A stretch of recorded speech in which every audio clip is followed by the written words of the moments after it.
এই যে দেখুন এই পাট শাকগুলো, এগুলো আজকে ভাজি করব। আসসালামু আলাইকুম, হ্যালো গাইস, সবাই কেমন আছেন? আশা করি সবাই ভালো আছেন। আজকে আমি আপনাদের সাথে শেয়ার করব পাট শাক ভাজি। পাট শাকগুলো হচ্ছে বাজার থেকে কিনে নেওয়া হয়েছে। এগুলো এখন হচ্ছে আমি বাছবো, বেছে সুন্দর করে তারপর হচ্ছে ভাজি করব।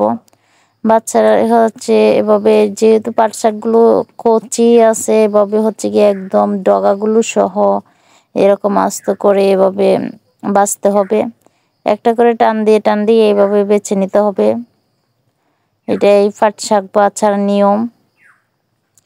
সবচেয়ে বড় কথা হচ্ছে পাট শাক কিন্তু অনেক বেশি উপকারী শরীরের জন্য, অনেক বেশি পুষ্টি উপাদানে ভরপুর এই শাক আমার কাছে অনেক, শাকসবজি তো আমার কাছে অনেক বেশি প্রিয়, আমার কাছে ভালো লাগে সবসময় খেতে। তাই হচ্ছে কি আমি মাঝে মধ্যে শাকসবজি রেসিপি আপনাদের সাথে শেয়ার করি। আর এভাবে আমি সবগুলো শাক বেছে, পাট শাকে প্রচুর পরিমাণে শক্তি থাকে, পানি থাকে, এছাড়া প্রোটিন থাকে। সেজন্য হচ্ছে আমাদের শরীরে এই পুষ্টি উপাদানগুলো পূরণ করার জন্য এই পাট শাক অনেকটা বেশি কার্যকর।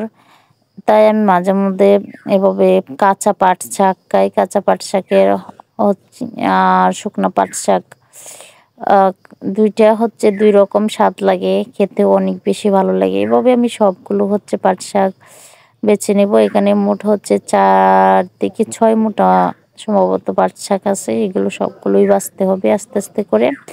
তো বাছতে যদিও একটু সময় লাগবে, কিন্তু হচ্ছে খেতে কিন্তু দুর্দান্ত স্বাদ। আমার কিন্তু হচ্ছে সবসময় এগুলা অনেক বেশি পছন্দের। আজকেও হচ্ছে নিয়ে আসছি, মাঝে মধ্যেই হচ্ছে নিয়ে আসা হয়। কিছুদিন পরে হচ্ছে আমি নিজেই হচ্ছে এগুলো রোপণ করব, নিজের গাছ থেকে তুলে তুলে খাবো। এই যে সবগুলো পাট শাক বাছা হয়ে গেছে, এখন আমি এগুলো ধুয়ে সিদ্ধ বসিয়ে দিয়েছি, হালকা একটু লবণ দিয়ে দিয়েছি। এখন হচ্ছে আমার সিদ্ধটা হয়ে গেছে, এখন হচ্ছে আমি বাগার দিব। এখানে রসুন দিয়েছি, অল্প একটা অল্প করে পেঁয়াজ দিয়েছি। রসুন আর পেঁয়াজ দিয়ে বাগার দিলে কিন্তু অনেক বেশি স্বাদ লাগে পাট শাকে।